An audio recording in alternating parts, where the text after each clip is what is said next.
அதிமுகவுக்கு ஆதரவு தெரிவித்து வந்த எதிர்க்கட்சிகளைச் சேர்ந்த 10 எம்எல்ஏக்கள் இன்று தங்கள் பதவியை ராஜினாமா செய்துள்ளனர். பேரவைத் தலைவர் தனபாலிடம் தங்கள் பதவி விலகல் கடிதத்தை அவர்கள் வழங்கினார்கள். இதுகுறித்த விரிவான தகவலை தருகிறார் எமது செய்தியாளர் ராஜா. ராஜா, இன்று யார் யாரெல்லாம் தங்கள் எம்எல்ஏ பதவியை ராஜினாமா செய்திருக்காங்க, அவர்கள் பற்றி விவரங்களை விரிவா சொல்லுங்க ராஜா. தமிழக சட்டப்பேரவையில் தேமுதிகவின் சார்பாக தேர்ந்தெடுக்கப்பட்ட உறுப்பினர்கள் 8 பேர் அதிருப்தி எம்எல்ஏக்களாக செயல்பட்டு வந்தனர். அவர்கள் இன்று தங்களுடைய எம்எல்ஏ பதவியை ராஜினாமா செய்ததாக கூறப்படுகிறது. இன்று தலைமைச் செயலகத்திற்கு சபாநாயகர் வந்துள்ளார்.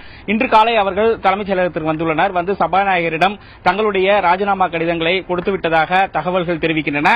அதாவது விருதுநகர் சட்டமன்ற உறுப்பினர் மாஃபு பாண்டியராஜன், மதுரை மத்திய தொகுதியைச் சேர்ந்த சுந்தர்ராஜன் சட்டமன்ற உறுப்பினர், அதேபோல் பேராவூரணியை சேர்ந்த சட்டமன்ற உறுப்பினர் அருண் பாண்டியன், ராதாபுரம் சட்டமன்ற உறுப்பினர் மைக்கேல் ராயப்பன், சேந்தமங்கலம் சட்டமன்ற உறுப்பினர் சாந்தி, அதேபோல் செங்கம் சட்டமன்ற உறுப்பினர் சுரேஷ்குமார், திட்டக்குடி சட்டமன்ற உறுப்பினர் தமிழழகன், திருத்தணி சட்டமன்ற உறுப்பினர் அருண் சுப்பிரமணியன் ஆகியோர் தங்களுடைய ராஜினாமா கடிதங்களை பேரவைத் தலைவரிடம் அளித்ததாக கூறப்படுகிறது.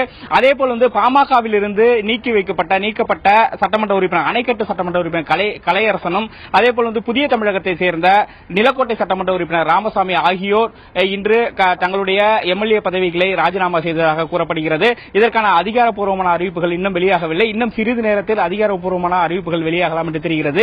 இன்று தலைமைச் செயலகத்திற்கு சபாநாயகர் வந்திருந்தார். காலையில் இவர்கள் இந்த ராஜினாமா கடிதத்தை கொடுத்ததாக கூறப்படுகிறது.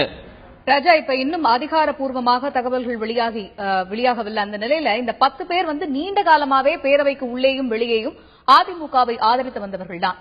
இப்பொழுது இது நாள் வரை பதவி விலகாமல் இப்பொழுது விலகி இருக்கிறார்கள். இதன் பின்னணி என்ன?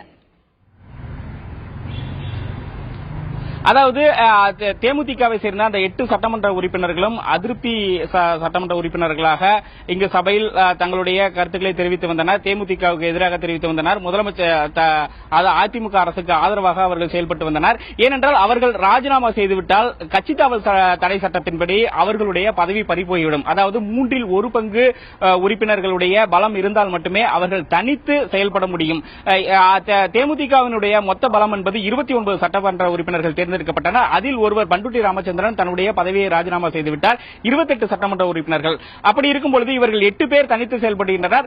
இவர்கள் கட்சியிலிருந்து விலகி அஇஅதிமுகவில் ஏற்கனவே இணைந்திருந்தால் கட்சி தாவல் தடை சட்டத்தின்படி இவர்களுடைய பதவி பறிபோகும். ஆகையால் இவர்கள் இதுவரை தனித்து தேமுதிகவுக்கு எதிராகவும் அதிமுகவுக்கு ஆதரவாகவும் இதுவரை பேரவையில் உள்ளேயும் வெளியேயும் பேசி வந்தனர். மேலும் இவர்கள் வரும் 24, அதாவது முதலமைச்சருடைய பிறந்தநாள் அல்லது 25ஆம் தேதி, இந்த 2 தினங்களில் இவர்கள் அஇஅதிமுகவில் இணைய இருப்பதாகவும் கூறப்படுகிறது. ராஜா, இந்த 10 பேர்களின் பதவி விலகல் ஏதேனும் பாதிப்பு ஏற்படுத்துமோ, அது பற்றி சொல்லுங்க ராஜா. கண்டிப்பாக தேமுதிகவினுடைய சட்டப்பேரவை உறுப்பினர்கள் பலம் 29ஆக இருந்தது. ஏற்கனவே கூறியபடி பண்டுட்டி ராமச்சந்திரன் பதவி விலகிவிட்டார். இந்த 8 பேர் தனித்து செயல்பட்டனர். தற்பொழுது அவர்கள் பதவியை ராஜினாமா செய்துள்ளனர். அப்படி இருக்கும் பொழுது இவர்களுடைய எண்ணிக்கை என்பது 20 ஆகிவிடும். தேமுதிக உறுப்பினர்கள் சட்டப்பேரவை உறுப்பினர் எண்ணிக்கை 20 ஆகிவிடும். ஏற்கனவே திமுக 24 சட்டமன்ற உறுப்பினர்களை கொண்ட கட்சியாக உள்ளது. ஆகையால் எதிர்க்கட்சி தலைவர் பதவியிலிருந்து விஜயகாந்த் நீக்கப்படலாம் என்று தெரிகிறது. அவருடைய பதவி போவதற்கான வாய்ப்புகள் இருப்பதாக கூறப்படுகிறது. இந்த 8 பேர் ராஜினாமா கடிதம் ஏற்கப்பட்டார்.